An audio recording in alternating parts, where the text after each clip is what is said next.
Pinagmumulta ng Department of Energy ng 24 na bilyong piso ang Solar Philippines Power Projects Holding. Yan po ang kumpanyang itinatag ni Batangas 1st District Representative Leandro Leviste.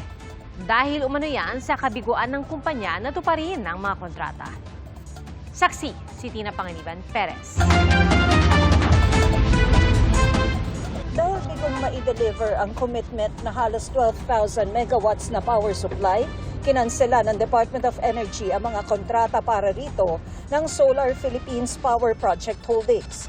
Kumpanyang itinatag ni Batangas 1st District Representative Leandro Leviste. Ang kanselasyon, bahagi ng mas malawak na paglilinis daw ng DOE sa mga hindi natutupad na kontrata. Sa isang mensahe sa GMA Integrated News, sinabi ni Energy Secretary Sharon Garin na mga lehitimo at seryosong investors lamang ang gusto nila sa energy sector. Kaya kinansela nila ang mga kontratang aabot sa 17,000 megawatts ng renewable energy, kabilang ang sa Solar Philippines. Ayon kay Garin, ilang beses silang nagpadala ng show cause orders at iba pa, pero wala raw silang nakuhang tugon sa Solar Philippines.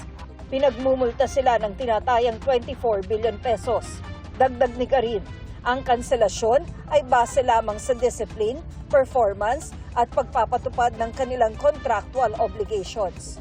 Pagsunod-an niya ito sa integridad ng mga kontrata at pananagutan sa publiko at hindi dahil sa politika. Ayon pa sa kalihim, posibleng kulangin na ang reserbang kuryente sa hinaharap at hindi mangyayari ang inaasahan sanang pagbaba ng presyo ng kuryente. Hininga namin ang reaksyon si Leviste at ang Solar Philippines, ngunit wala pa silang tugon.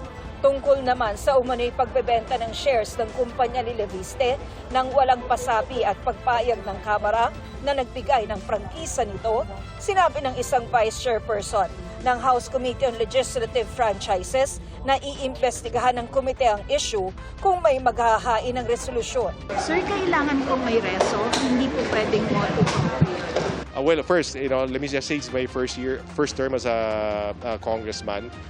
From my understanding, there has to be some kind of resolution because that's the formal way of actually bringing it to the attention of the committee. Kamakailan, sinabi ng kongresista na magbibigay siya ng 2 linggo para sabihin na ng mga tao ang lahat tungkol sa kanya. Sa kanya ito sasagutin sa pagbubukas ng Kongreso sa January 26.